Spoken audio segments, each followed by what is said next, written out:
தங்கம், இப்பதான் நீ ஒரு விஷயம் தெளிவா புரிஞ்சுக்கணும். ஆமா, நீ இப்போ நின்னுட்டு இருக்கிற இடம் சாதாரணமான இடம் இல்ல. இது வரைக்கும் நீ கடந்து வந்த வழி சுலபமான பாதையும் இல்ல. அதனாலதான் இப்போ உனக்கு சில விஷயங்கள் ரொம்ப கஷ்டமா தோணுது.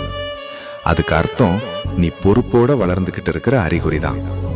நீ எல்லாருக்கும் புரியிற வழியில போகல, உன் மனசுக்கு சரின்னு தோணுற வழியில தான் நீ போய்கிட்டு இருக்க.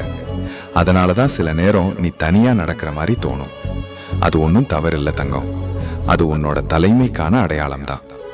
அதுக்காக இன்னும் நீ வேகமா ஓடவும் வேண்டாம், உடனே நின்று போகவும் வேண்டாம். இப்படியே உன் வேகத்துல நீ தொடர்ந்து பயணம் செய். நீ போகிற திசை சரிதான். அதுக்கிடையில சந்தேகம் வருதுன்னா அது உன் மனசு வளர்ந்து அடுத்த நிலைக்கு தயாராகுது என்பதற்கான சின்ன சிக்னல் தான். அதனால நீ நிம்மதியா இருத்தங்கம்.